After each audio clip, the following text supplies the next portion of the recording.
love seeing a group of badass women just talking and learning and asking really hard questions together. And today, I want to talk about how for the first time in history, AI is unlocking personalization at scale through memory. It's just changing at a rate that I think has been truly incredible. The cost of building is going down and the value of knowing what to build is going up. Or are you reevaluating which model gets priority? Fantastic question. In fact, our own employees ask that question. This is a really great chance to interact with an agent that we built. I use the example of Ghostwriter because no one asked us to build Ghostwriter. And if we'd had a 6-month roadmap that was completely fixed, we wouldn't have kind of picked up on the momentum of look at how Codex and Opus have changed kind of the landscape. The ways I feel most fulfilled professionally, it's not so much the title, but the impact that I'm able to have in that role. It's more important than ever to have these events to show up and also to show who's actually building in this industry.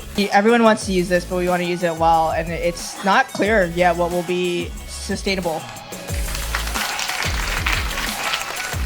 Hi, welcome everyone. My name is Angie Chang, founder of Girl Geek X.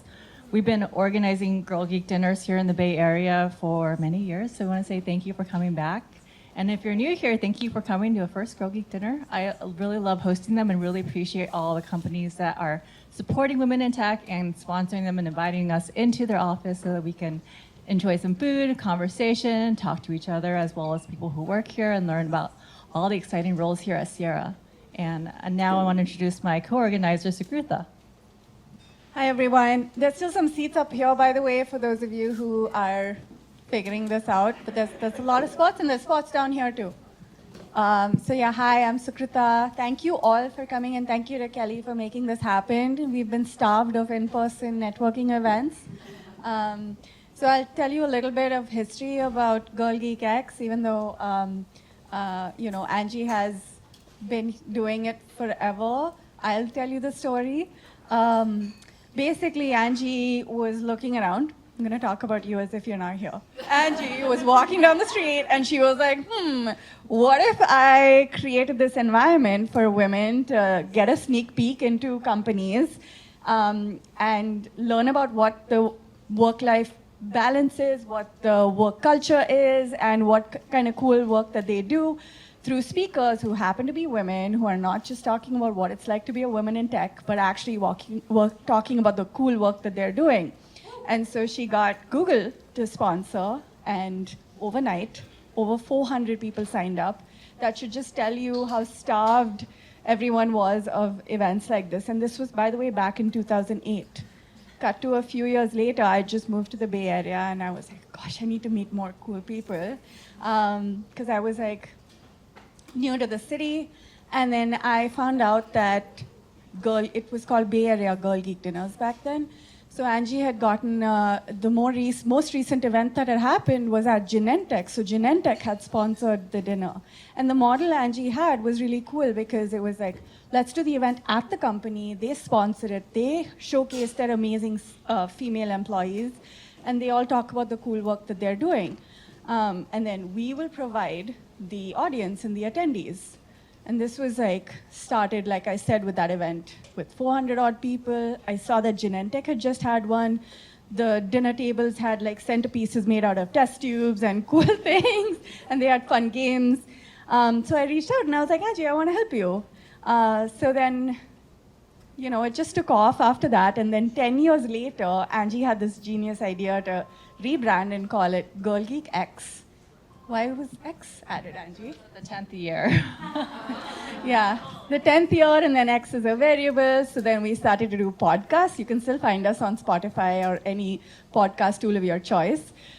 We thought about webinars. We thought about, we created the virtual conference, which is called Elevate. It's free, so we have people joining from all over the world. It's very thrilling. But I think the most important thing was that we started to see our membership base grow like crazy. At one point, we were on Wall Street Journal, featured on Wall Street Journal, and they called us the toughest tickets to get in Silicon Valley. We were covered all over the media.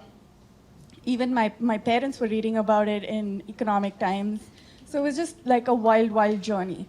Obviously, when the pandemic hit, that put a screeching halt to in-person events. So I'm really glad that this is picking back up, because at one point we were booked up for a year and a half in advance, an event every single week, so much so that by the time the event came, the person we were working with had invariably changed jobs. That's like how long the waiting time was. But I'm glad this is happening, so thank you so much, and I'm most excited to hear about the amazing talks that the cool speakers are gonna talk about. So thank you. Thank you, Kelly. Thank you. Actually, fun fact, the first Girl Geek Dinner that I went to was in 2010. And it was so impactful to me, and I loved it so much. Hence me doing these, and this is the second one that I've hosted at a company that I've worked for.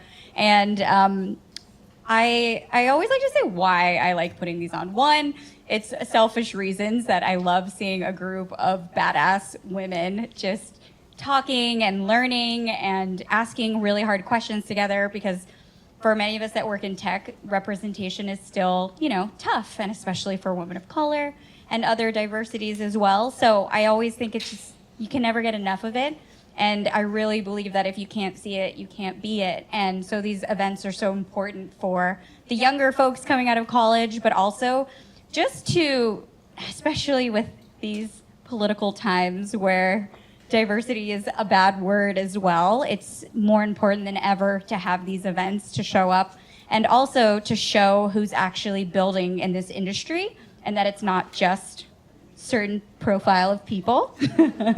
And the way that we do that is to get to show off and really highlight women that are building in this industry. And of course, with AI, which is, one of the most consequential times that for people in tech that this is, right? It's one of the fastest growing, biggest, most impactful, but also like low representation for women and people of other diversities. So it is more important than ever that our voices are heard and that we take up space and that we are building, all of us here, and experimenting and sharing and supporting each other. So that's why I love doing these. Thank you so much for investing your time, especially, post-COVID, coming to networking events can feel a little like vomit-inducing.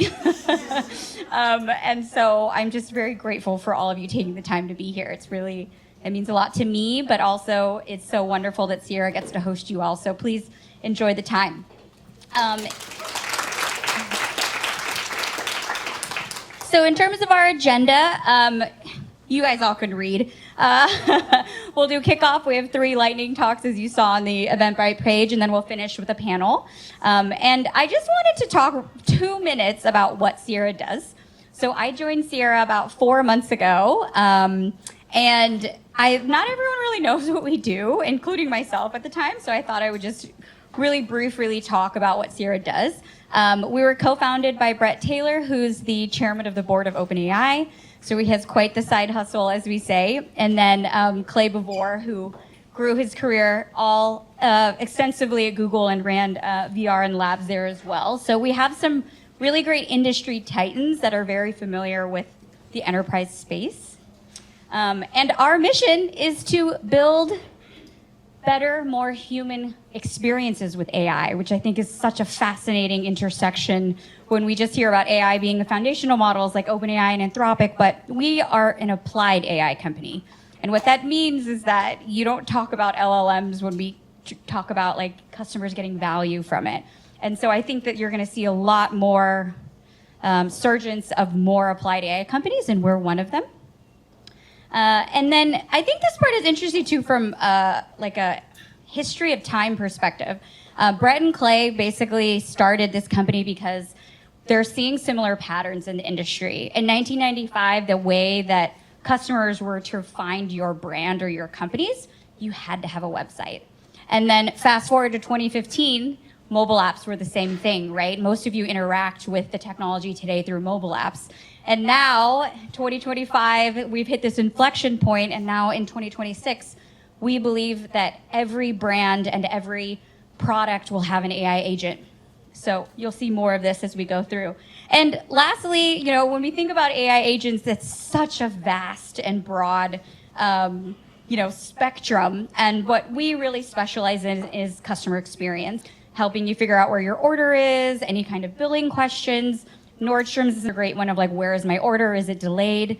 Another interesting one of Rocket Mortgages. We help customers with the intake process. So we have an AI agent doing all of the boring intake process, and then we hand it over to an in-person financial professional. And so with things like that, they said that it's 4 times the conversion rate to get a customer from a lead, where you have AI doing a lot of the legwork, and then there were humans really handling the complex tasks. So really interesting use cases. And I would love to talk more about Sierra at any time, so come find us. There's a bunch of other sales engineers here too, or any of us that work at Sierra. But we thought it'd be great to just talk a little bit about our recruiting for any of you that are on the job hunt now, and I'm gonna hand it off to Alice.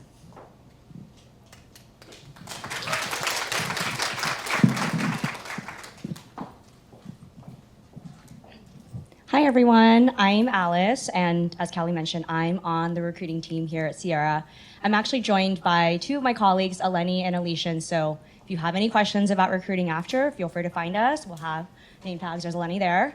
Yeah, just a quick overview. I'm here to talk through open roles, teams that we're hiring for, best practices. You know, it can be nerve-wracking to interview, so here to shed some light on how to ace your interviews and keep up with what we're up to. We built recruiting agents, so excited for you all to interact with that.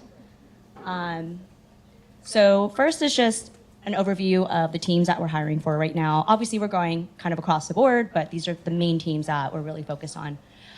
So agent development is one of the teams that I actually help hire for. So this is a team that focuses on scoping, building, voice chat, agentic solutions. It's more than just building. It's a lot of like crafting the logics, workflows, and getting really deep into behaviors and making our agents outcome-based. In terms of the types of roles. Also, Alice built the agent for today, and that was her first agent, so give her a shout out. Okay. Thank you. Feel free to give me feedback afterwards. But yeah, anyways, so in regards to agent development, we're hiring across the board. So engineers, product managers, strategists. If you want to know what a strategist is, come find me. I'm happy to share more details. With the platform team, so this is really the team that develops data systems, infrastructure, all the tooling that we use to build agents. So similarly here across the board, engineers, designers, and product managers. And finally, sales wouldn't be able to do it without our incredible sales team. So this is the team that works closely with our customers to shape business outcome, find solutions, and really drive high impact AI adoption. And the teams that we're hiring for are sales engineers and enterprise AEs. So, interviewing at Sierra, definitely lots of tips and tricks to share. This is just a general high-level overview. So as is with any interview, we're looking to assess your ability to drive adoption, excellence, and in your character. So when it comes to best practices, I always recommend leading with a clear structure, being really thoughtful about how you approach your answers. I don't know if you've heard of the STAR method, but if not, it is situation, task, action, result. Result is a big one. And just taking a methodical approach, really laying out your information, your answers, ensuring your interviewer is following along. And being reflective. I think that is a key tenet to being successful here at Sierra, is reflecting on the challenges you've helped solve or feedback, and taking that and applying that to future situations and reflecting on that as well. Connecting your work to impact. We're still a fairly lean startup building for impact, so there's a lot of opportunities to build here, so it's just important to highlight those areas. And bonus points, but I always think it's important to come with research prepared, review our values, come prepared with questions. It's just as much as important it is for us to get to know you as it is for you to get to know us. Generally, when it comes to interviewing, we do frame it from 2 different types of interviews. So we've got behavioral situational questions. So this is really framed around your experience, how you might handle ambiguity or situational questions, and really just grounding yourself in concrete examples, scope, and measurable outcomes.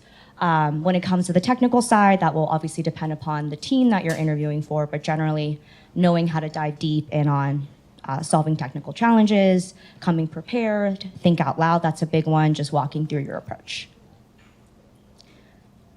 And then finally, this is our agent. You're welcome to take out your phones if you like. We also have flyers throughout after, but this is a really great chance to interact with an agent that we built. Great opportunity for you to share what types of roles you're looking for, your background, and also a great way for us to follow up with you after. Thank you. Thank you. And again, that was Alice's first agent, so please check it out. All right, we're going to move over to the lightning talks. So we'll have about 10 minutes of presentation, then feel free to ask Q&A for about 2 or 3 minutes after the talk as well, so you don't have to wait till the end. So without further ado, I'm going to introduce Linden. Warm welcome.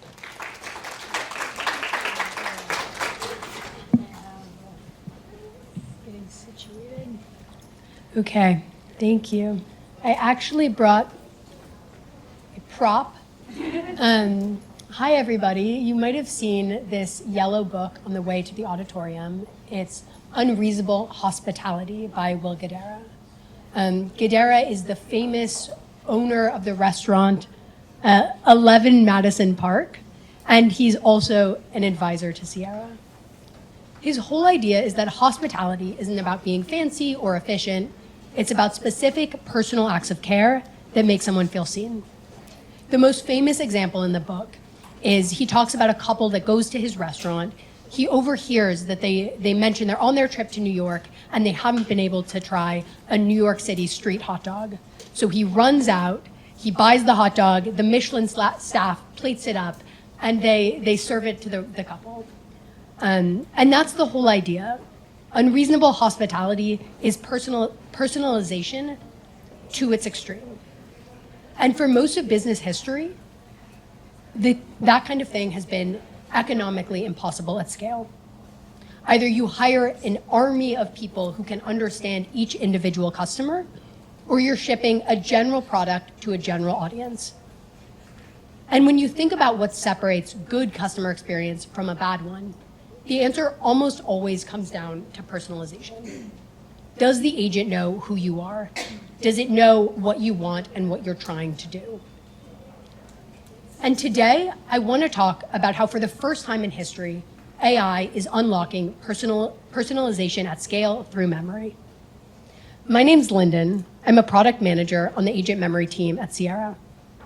I joined Sierra as part of their APX program, which is a rotational program for engineering and product management. For the past few months, I've been thinking about how we use personalization to create delightful AI experiences. Oh, forgive me.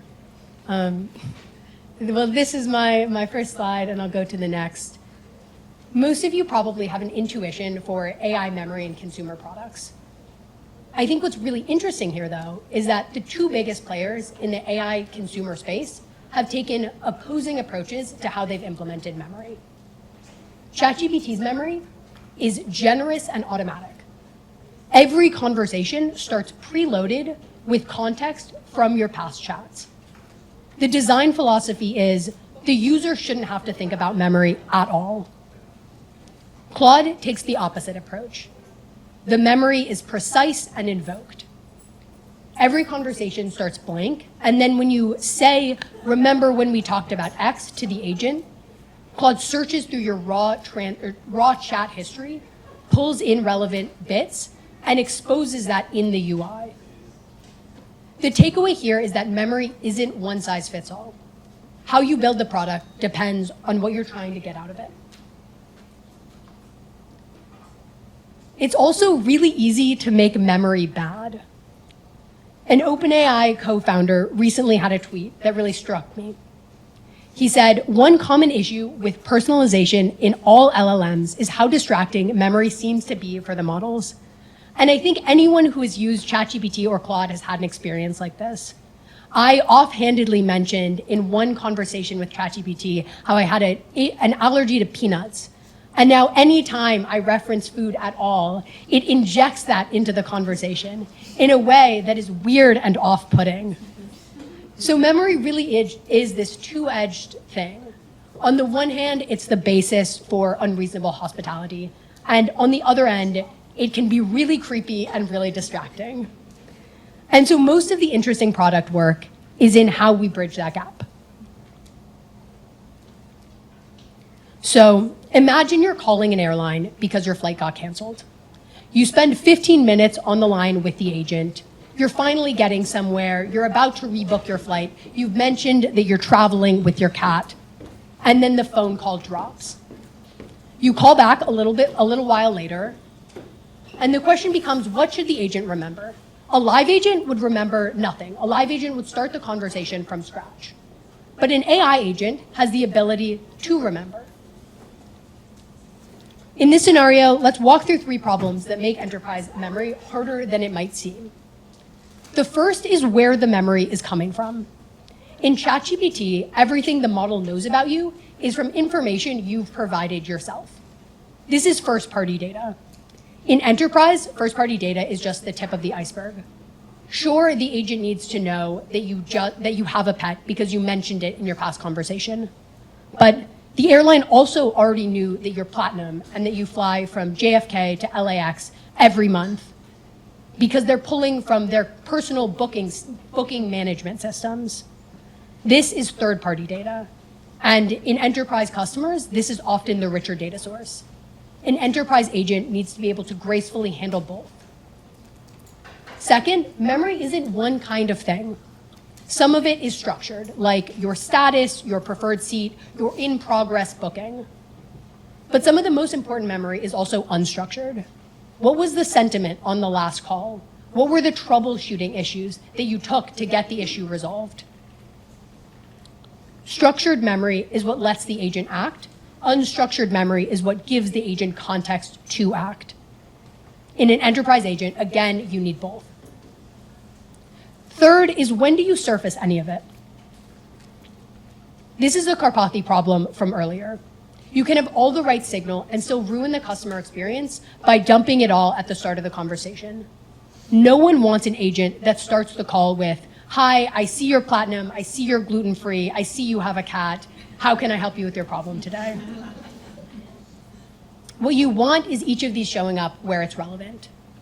Platinum when it affects your rebook priority, gluten-free when you're confirming a meal, and the fact that you have a cat when you ask about pet travel options. But memory is how the agent knows you. On its own, it's passive.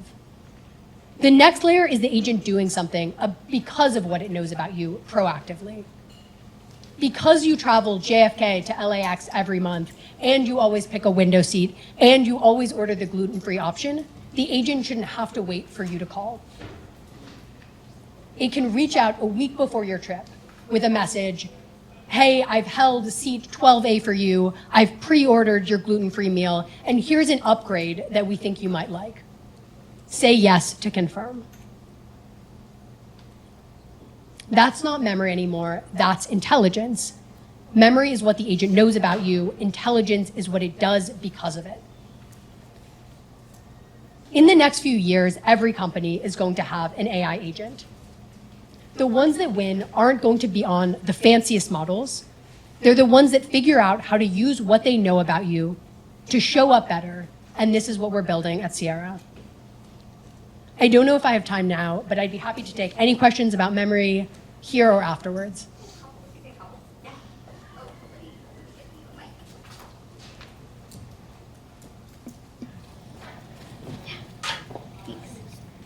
Thank you. This was great. I have a quick question. How do you guys handle cold start use cases where there is limited or no data on the 1P or 3P side? Yeah, that's a great question. It's something we think a lot about because in the case of enterprise agents, a lot of your contacts are the first time they're contacting the platform. And so in those cases, we look for third-party data sources. Even if they haven't engaged with the agent before, we might have a pool of information sitting on that customer. We also look for similarities between different industries. You can learn a lot about what a customer might want based on what similar profiles have done. So I would say we kind of take a two-step approach.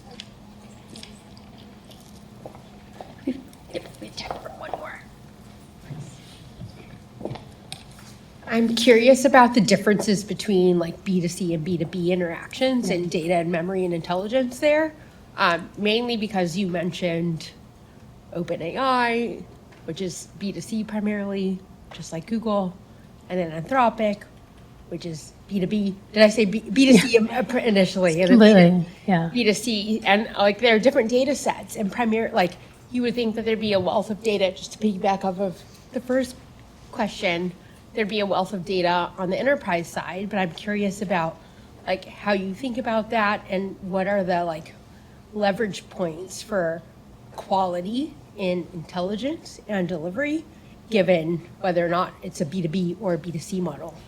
It's a great question and something we think a lot about.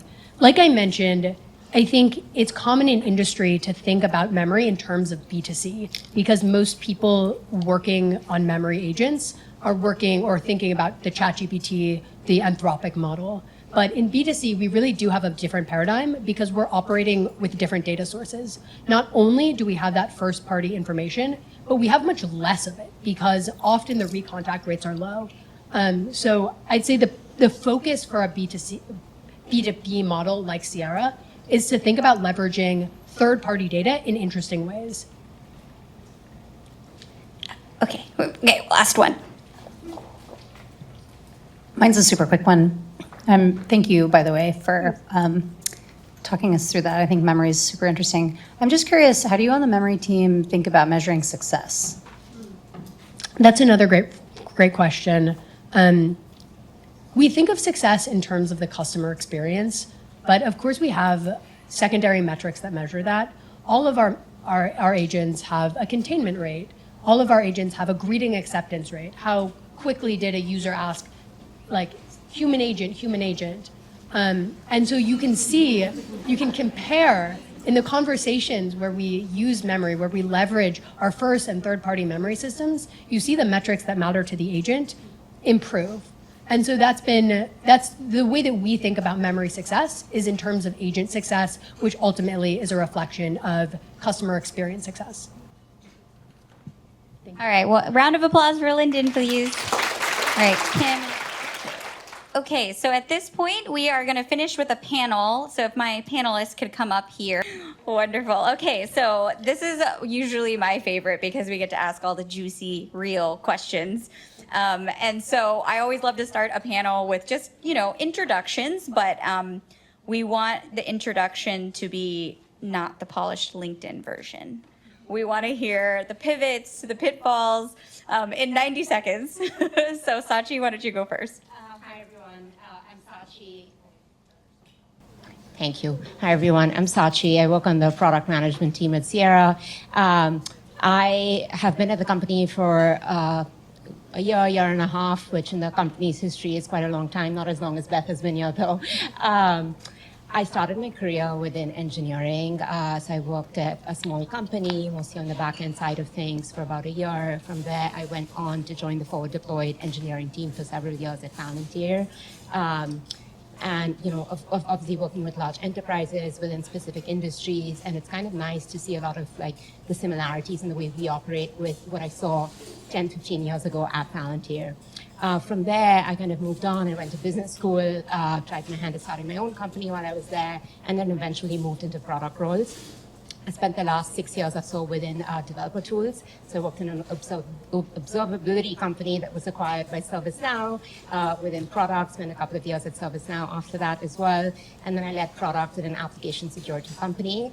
A couple of reasons why I joined Sierra. One is I had a bunch of former coworkers who work at the company, which just for me spoke a lot to the talent bar at the company and the culture at the company as well, and is what reeled me in. And secondly, I think once I started meeting more and more people at the company and actually thinking about the product, listening to talks like these, I was fascinated by the underlying technology and the pace of change. And coming from kind of the platform building side, where it was working on products that help you build really reliable software and software at scale, and testing that software, I was really excited to start thinking about the parallels in agent development.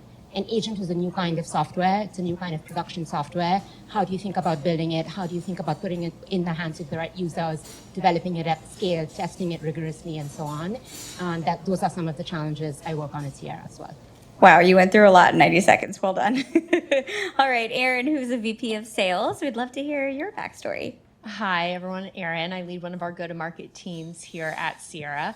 I did not start my career in tech. I majored in economics and actually started my career working at a hedge fund in a client-facing role. Loved the client-facing part, did not like working in the hedge fund industry and wanted to pivot to something more dynamic and fluid.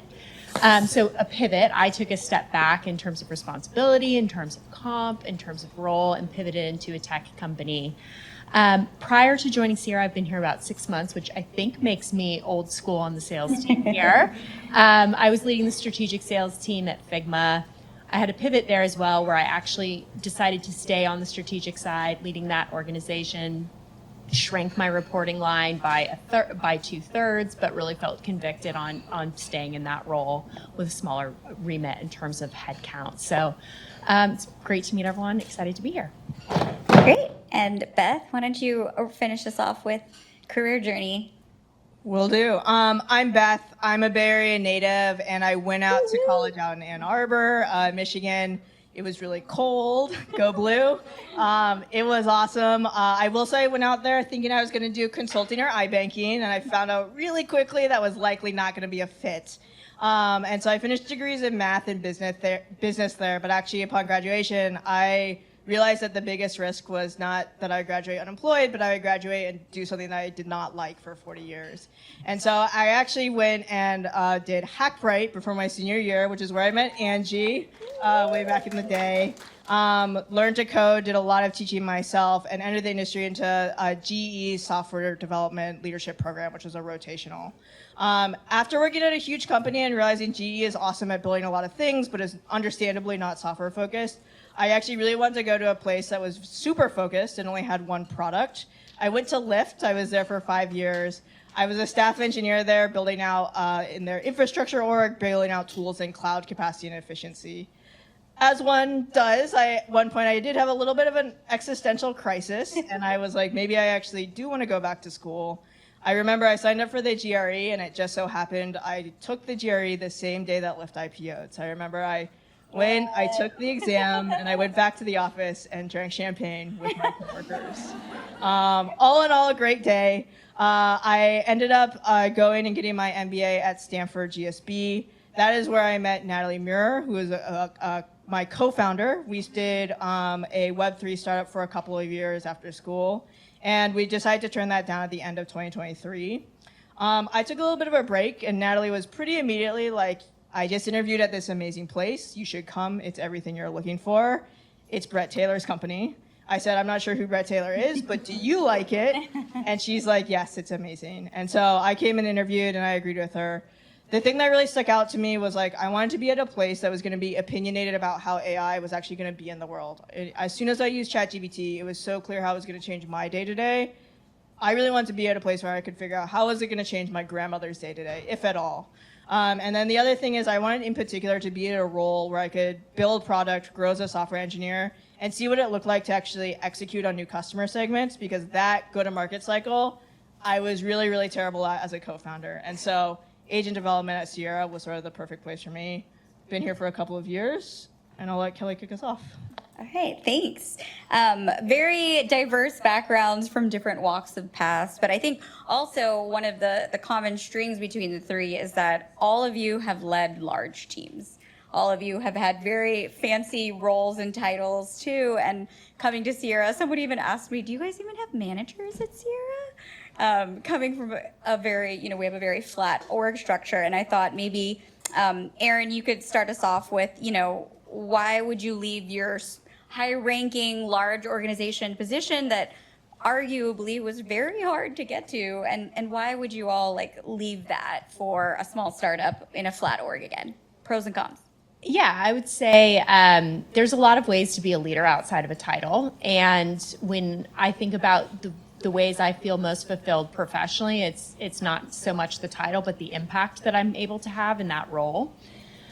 This is a frontier technology, so from a go-to-market lens, most people haven't sold this yet. We don't really know how to do it, and so starting from the ground up made a lot of sense to me personally. But I think my personal career path, my philosophy, it's it's more damaging to be at the wrong company than to take a lesser title, right? And you want to be somewhere where you feel motivated and connected to the work.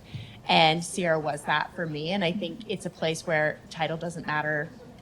You have a huge impact in your day to day. And I think every single person at this company has a huge impact. Would you think you would have said that same answer 5 years ago or 10 years ago? Or did you feel like you needed to get to a certain part in order to feel like, oh? I think this is my second time taking a step down in terms of title. And the first time I have zero regrets doing it. So maybe, I think I probably would have, but that's maybe unique to pivoting out of the hedge fund industry as well.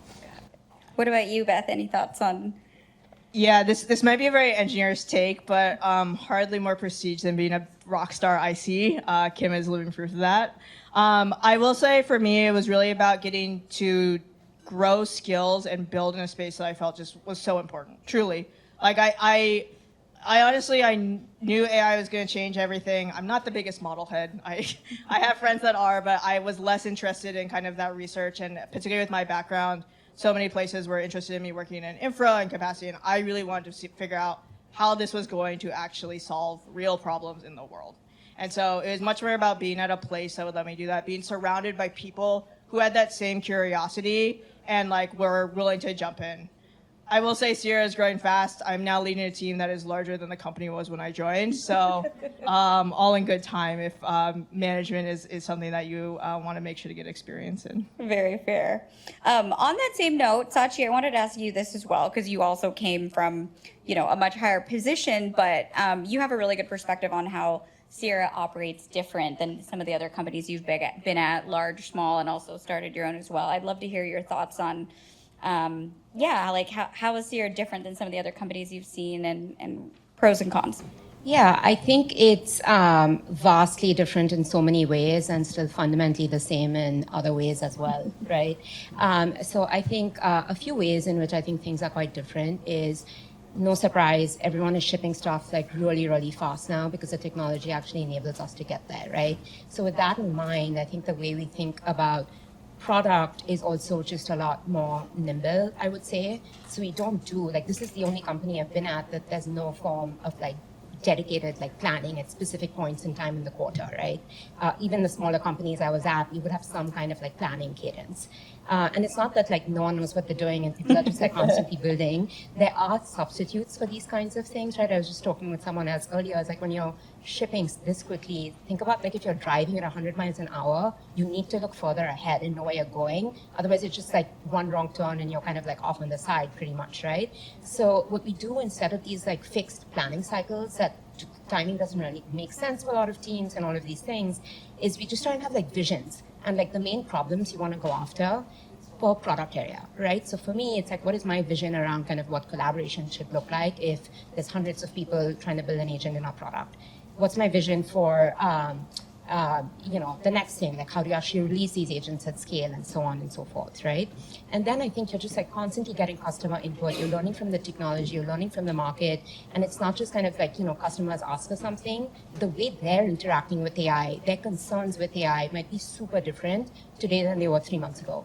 And it's night and day from 1 year ago to now, right? And so you have to keep all of that in mind. And maybe to just give a concrete example, one of the products that we launched earlier this year is something called Ghostwriter, which is an agent that lets you build agents. So you can build an entire agent using natural language. Of course, you want to kind of review the output and so on, just you use Codex or Claude Code.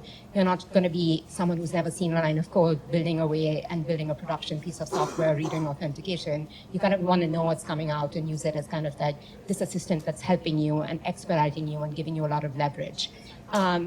I use the example of Ghostwriter because no one asked us to build Ghostwriter, and if we'd had a 6-month roadmap that was completely fixed, we wouldn't have kind of picked up on the momentum of look at how Codex and Opus have changed kind of the landscape, the advancements that we saw in December, the power of harnesses, and so on. And because we saw all of that happening, we were able to kind of think through what does a harness look like for building agents within the Sierra platform as well.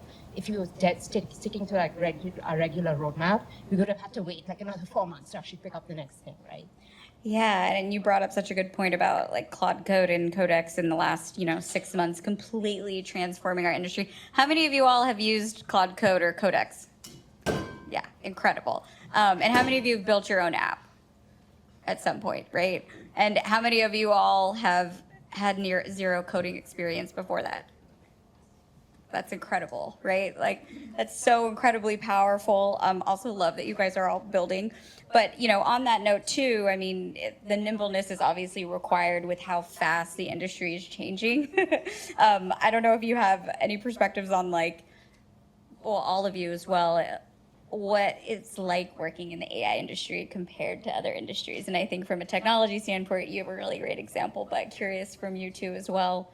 How is the AI industry different than what you've seen before?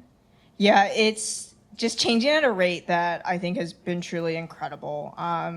The way I characterize it, particularly in my role, is like the cost of building is going down and the value of knowing what to build is going up.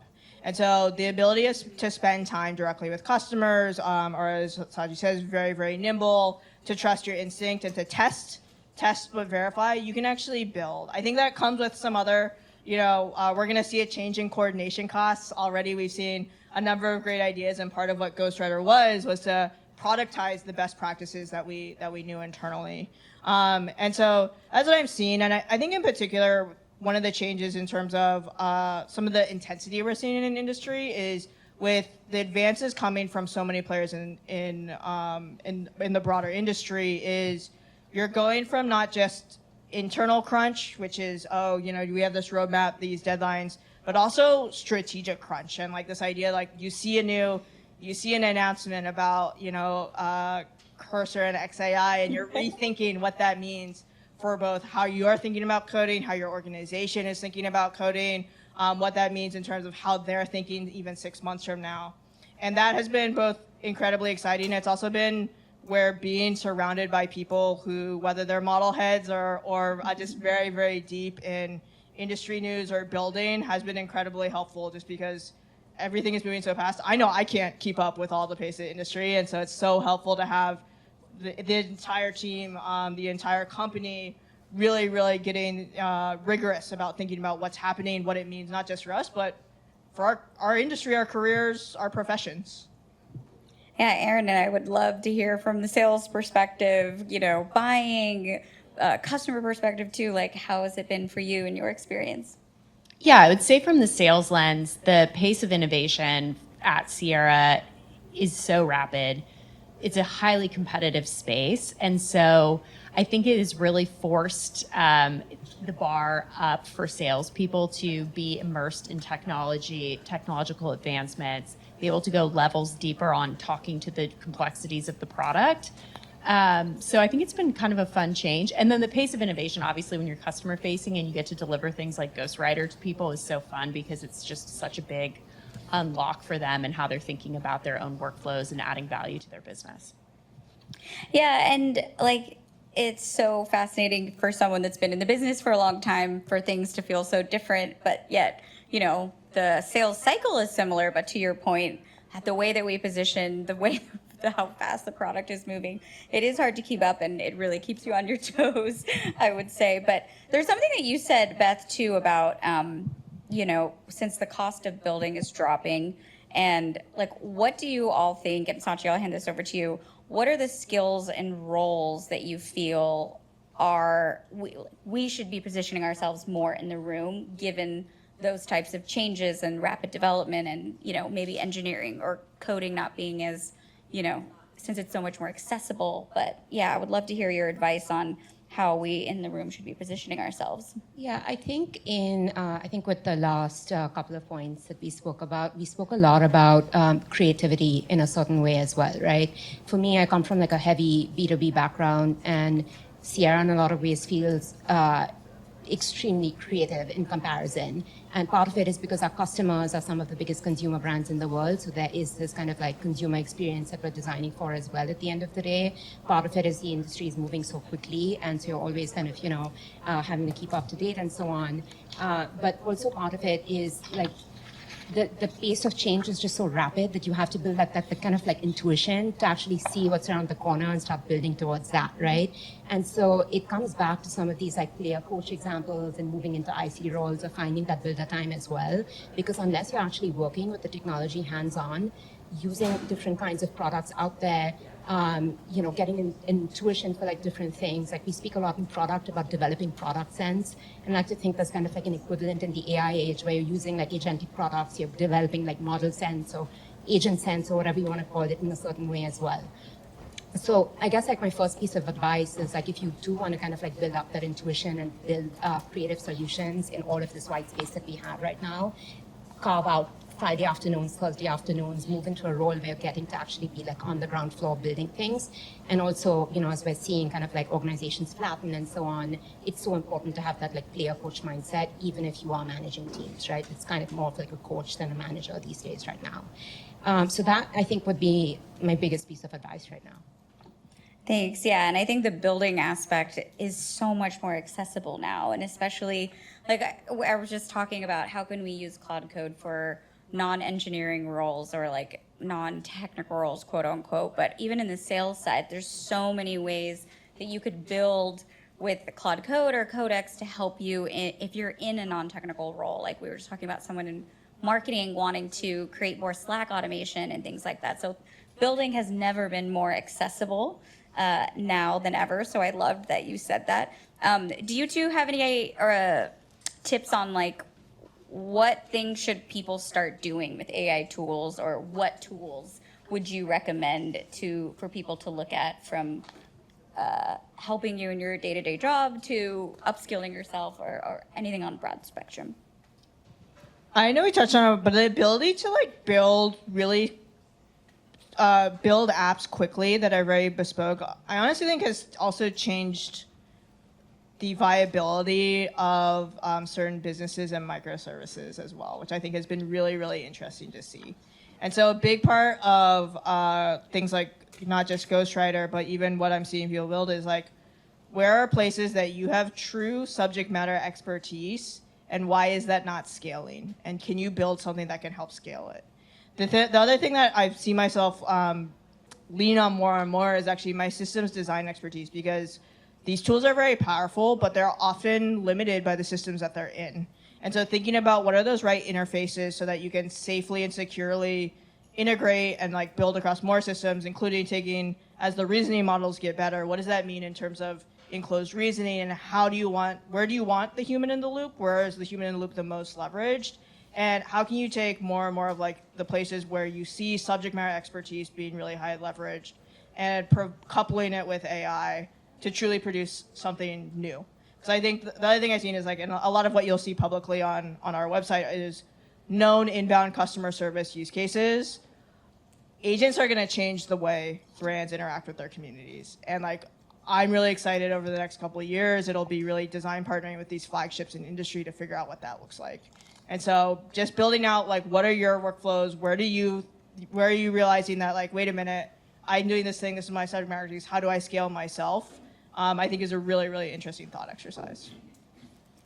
What about you, Erin? When you were upskilling yourself or getting your hands dirty into this industry, do you have any recommendations or tips that helped you? Yeah, I think of some of the AI, the most helpful moments for me using AI in my day-to-day job is I just see it as a force multiplier for me to spot patterns and trends. So I sit across a team that's working with hundreds of different accounts to evaluate Sierra. And some of the most compelling things we can do in a sales cycle is actually connect the dots on how this relates to a problem that someone else has had and give a real world proof point.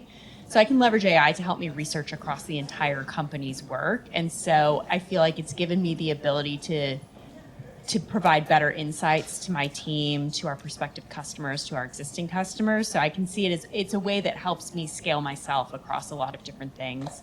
On a personal note, I'm trying to get my husband to build me a summer camp scheduler with Cloud Code. Yes. He's like 50% done, but ways like that, things you can do just to scale your life.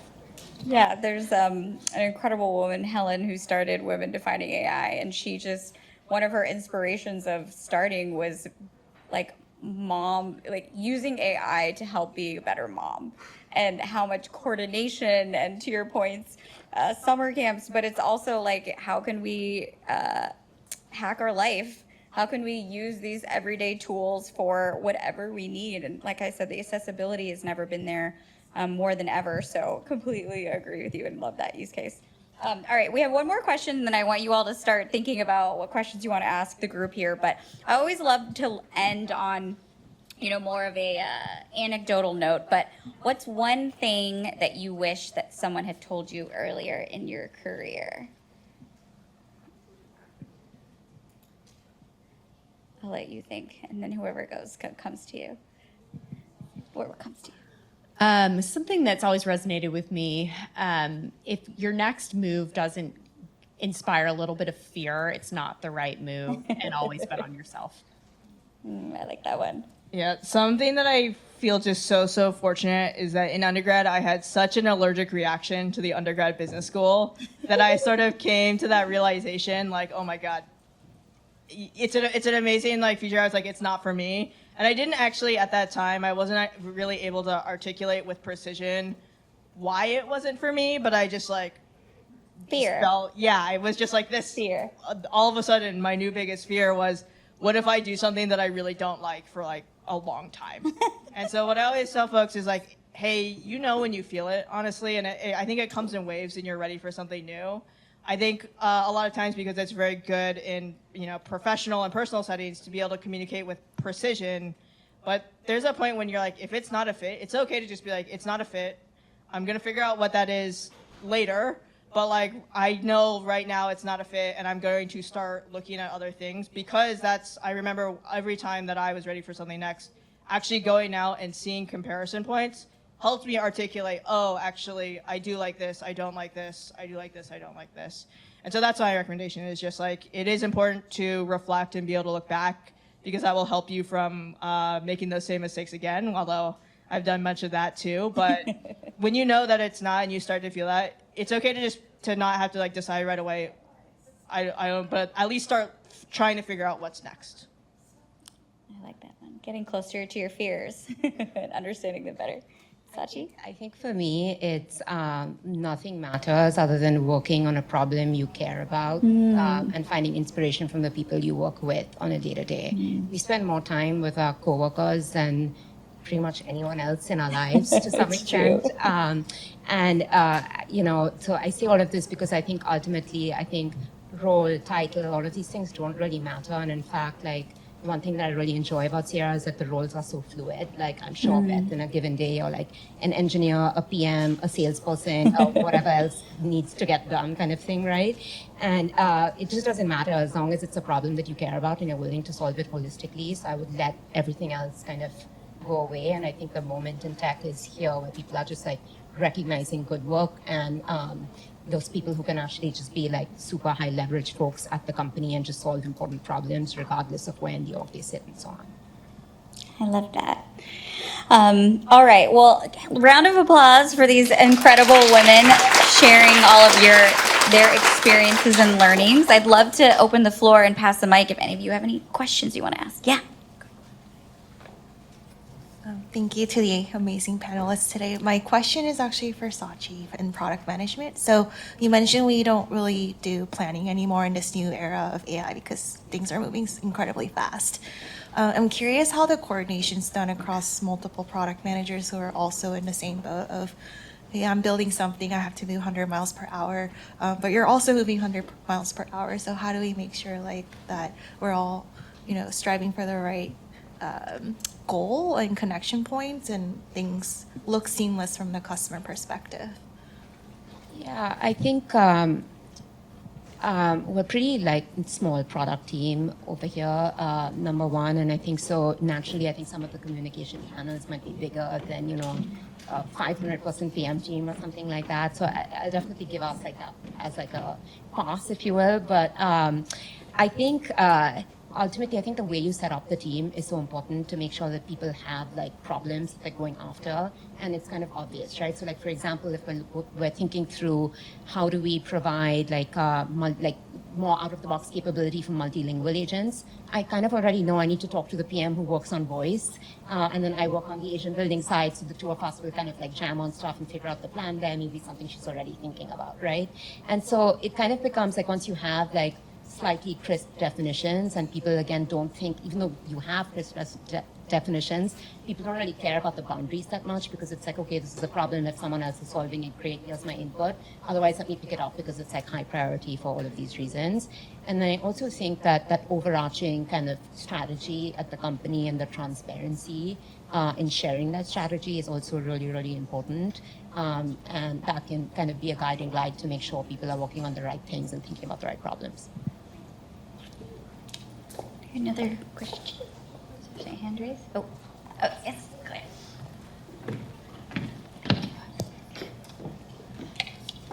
Thank you. My question's for Erin. So in this new world, you guys are still talking to customers. They have their problems, their goals. Do you find that they're extremely fluent in AI already? And do they say, I heard about Opus 4.7, can we use that? Or are you able to direct them more? Like, how does that product versus hype cycle work in your process? I would say it's highly dependent. I was on a call today with a gym, a fitness studio. They had one of their largest franchise owners who owns 35, 40 franchises, and he had his own dedicated AI department deploying and evaluating AI, which was surprising. So it really depends. I would say we see all flavors, but I think one of the things that's really great about Sierra is, and the way we partner with customers is we're there to help them build and help them along that journey and that path, no matter where they are in their expertise. So we see all sorts of variants on that curve. Thank you.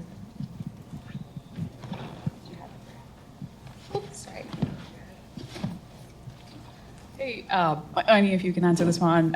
What's been your favorite customer impact story here at Sierra so far? It seems all of you joined Sierra for that same reason. Oh, I didn't know if they were directing. Is that directed at me? I would say one of the things that I think is really interesting in terms of customer impact, this is kind of one of our marquee customer stories, and it's kind of maybe an odd choice for this, but we work with SiriusXM, and one of the things that I think is really interesting there is their user base skews a little bit older. There was some hesitation they were concerned that people weren't going to adopt AI, and people love their agent harmony and find so much value in it. They say, thank you for helping me. And so I think that that's an impact where maybe there was a bit of hesitation on the customer side to see what the adoption amongst their customers would be.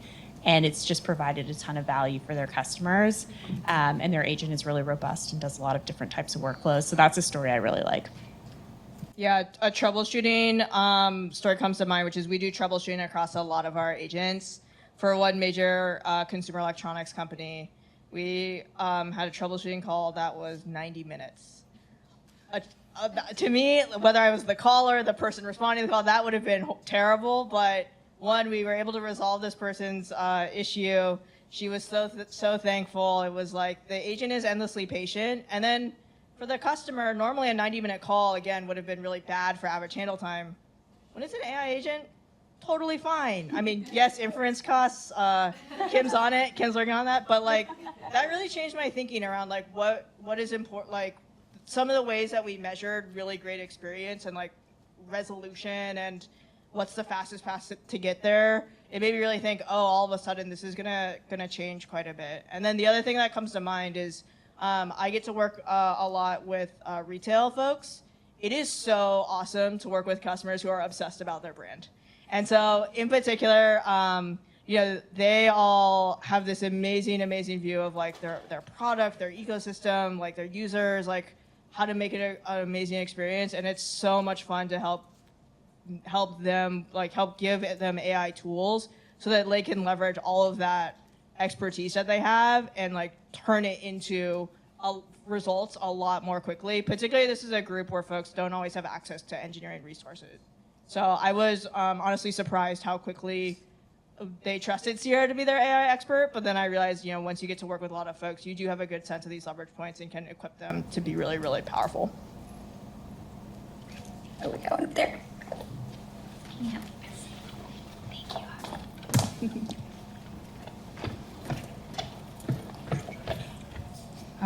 This is more towards Erin or Sachi. So early on, you guys mentioned that you guys collect a lot of third-party data.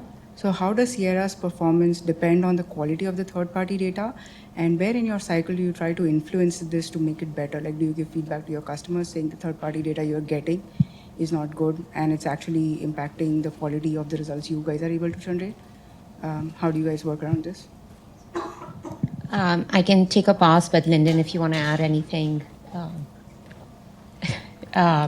So with the third-party data, it's interesting because it's not really like, you don't need it, right? Like you can have an entire conversation and kind of get the job done with first-party data and first-party memory, right? I think third-party data is useful for kind of like powering more of some of these like intelligent decisions. Say you're someone who calls in to SiriusXM, a subscription business, to cancel every single week and try and get a deal. You should have knowledge of that, right? So we don't like keep giving you like offers. Or like if you're genuinely, a long-time customer, high LTV customer, and the business doesn't want to let you churn, we can actually use all of the data that we have at hand to actually help make a better decision.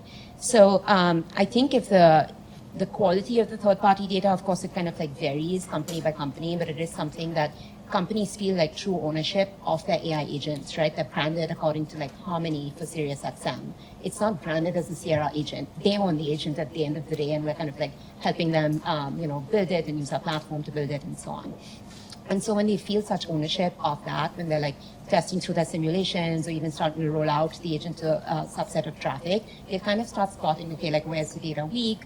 Maybe a simpler example would even be like a third party or like a knowledge base that they might be maintaining outside of Sierra that we kind of sync with. And we use kind of like, we often say like the problem with the solution to AI is more AI. So we use products to actually kind of like detect in the conversation should there have been a knowledge article that didn't exist. So if the user signs in, they can see like, okay, these are all of the things that I should actually go ahead and improve. So it's not like it's like completely up to it's in the customer's hands, but we're trying to steer them and show them where the gaps are as well.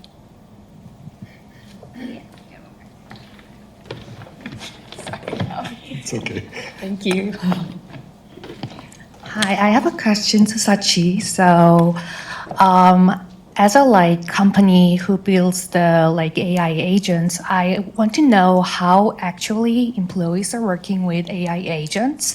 And I can imagine that every single person can make their own AI agent to their streamline their workflow. But also I can also imagine that there should be some duplicated efforts about that. So for example, as a product manager, there should be some standardized product development process. So I was wondering if there is this kind of shared library so that you can share your AI agent to help your colleagues. So I want to ask about that. Yeah, it's a great question. I think we do a lot of experimentation and knowledge sharing, through things like lunch and learns at our team meetings and so on. We'll occasionally be like, hey, how are we actually using products? Or someone sitting next to me in a meeting, I'll look over and I'm like, hey, what's that? And I'm always learning things, and that's what makes it fun because everyone has different products that they use and so on. But we do try and find ways to kind of, if someone's found something that works, they have the avenue to actually share that. I think one of my favorite things is also we have an AI acceleration team. So we have an entire engineering team kind of focused on AI acceleration within the company. And so, if you walk around the office in the middle of the afternoon, you'll see on everyone's monitors, they have multiple cloud agents running and so on. And we're building technology to actually enable these and productize some of the things that have come out of one engineer tried something and it worked really well, I guess on the same note I understand how important it is to adopt AI for internal use, and I can imagine different use cases across sales, across finance, across onboard and HR, anything else. And engineering, of course, it's kind of natural. Doesn't need to be mentioned really. But how do you balance the costs of this versus productivity output? Sorry, I just imagine that it can sometimes one developer that's not very careful can maybe spend $10,000 in an hour with tokens. It's just hypothetical number. For the record, I did that accidentally once at Lyft too with infrastructure, so not necessarily a new problem.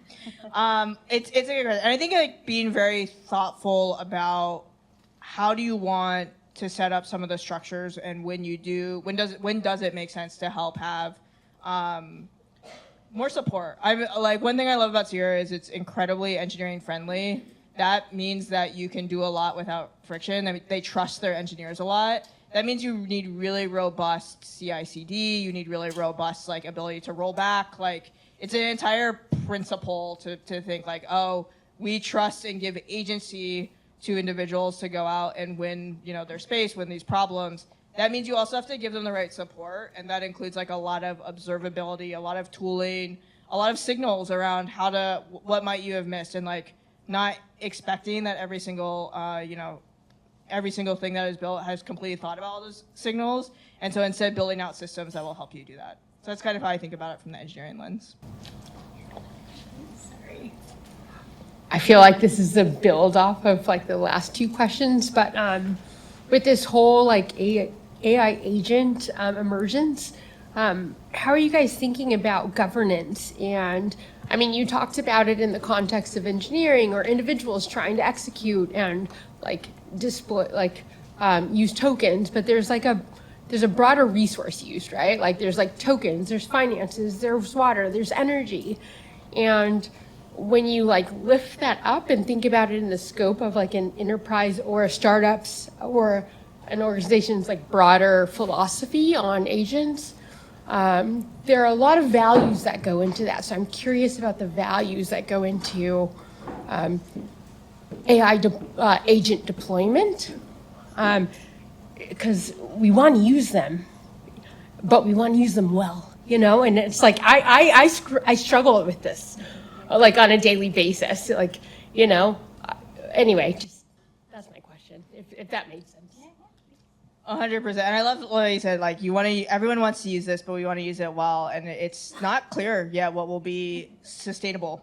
One of the things that drew me to Sierra is at the time I was really looking for a place that would be able to successfully jump from product to platform.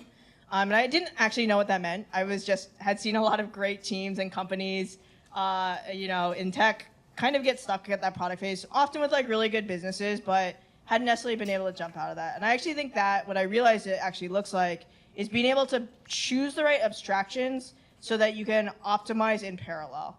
We saw a little bit with the voice pipeline, but to your point, we are spinning up a lot of agents, but the fact that we are thinking about it as a platform means that we have teams thinking about the optimization, the parallelization, and there's a component of not just does it work, but is this actually going to work at scale? And that's that.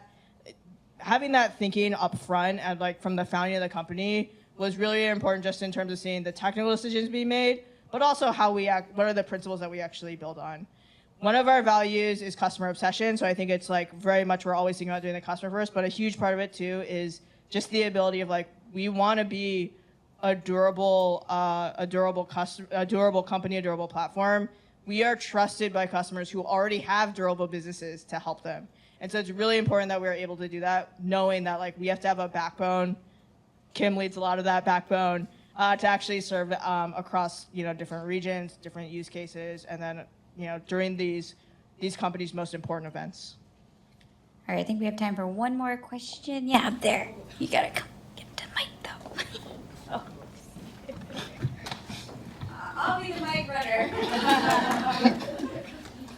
Hi, I have a question maybe for Sachi and Beth, but in the age of coding agents, there's two views that I'm seeing, talking to friends that work in other industries, is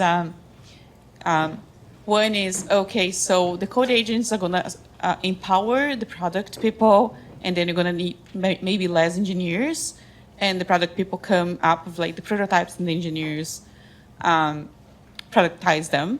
And the other view is no, we need maybe less product, and the engineers become also product people. And then the code agents help these engineers be more productive. So I'm really curious about how you guys balance that dynamic nowadays, and if you just had lessons about having these code agents helping both product and engineering. Yeah, I think from what we're seeing, and I think what I'm seeing at other companies work as well, is what you want is a product manager who's technically curious enough to actually design the right solutions with the technology at hand and be afloat of all of the changes and all of these things, and an engineer who's product minded. You're thinking not just about like shipping the feature, but does this make sense as part of the broader product? What do the workflows look like? Is the solution actually fitting the needs and solving for the problem that was outlined to start with, and all of these things, right? So in a lot of ways, like, you know, the roles are becoming more fluid and coming together, but maybe that's how I'd summarize it, as more technical PMs and more product-minded engineers. And also just kind of like taking that lens, right? Because I think a lot of us have it in us. And so it's just kind of like having the right mindset around it. And then I also, maybe one thing I'll add is the way I think about using AI to deliver like true outcomes, and not just for like using AI for the sake of using AI, is it's making people a lot more productive. So it doesn't mean like, hey, you need fewer people. It just means that you're producing so much more value in the world and for the business, is the way I like to think about it. Yeah, I would add power to the proactive. I love it. I think the roles are going to converge, or at least have a lot more overlap. Sachi and I are both former founders. Something that a lot of people can talk about is like founder market fit. I actually was not as into that because I was like, who cares if there's a better person out in the world? What matters is who is willing to build it and who is willing to like stick with the problem and think about it rigorously and learn from it. And I think now, especially in this space, like the only competitive moat is the ability to execute and compound on your learnings from what you learned by just getting about a little bit further. Everything I've seen in industry, places where the product is you know, Sierra's product is best in class, places where we improve, just so many really smart people chasing down that moat. And so that key of just like being proactive, really, you know, building something, knowing that it might be wrong, but at least then you can be precisely wrong instead of generally right and figure out what's next, is like really, really powerful. So power to the productive. Exactly. All right. Well, we're going to wrap up. Can I please have one more round of applause for our amazing panelists, and also all of our speakers, Linden, Kimberly as well, for our speakers, and Beth, of course. And I also wanted to give one more round of applause for everyone who helped me and my amazing team. Alishan, there you are. Shout out to Alishan, and Alice, and Eleni, and Sama, and Sasha, and everyone that really helped put this together, especially Angie and Sukrutha as well. So all of this takes a village, and yeah, we are so grateful. And with that, I'll close. Please take as much food as you can on the way out, but we hope you enjoyed, and we hope you get home safe.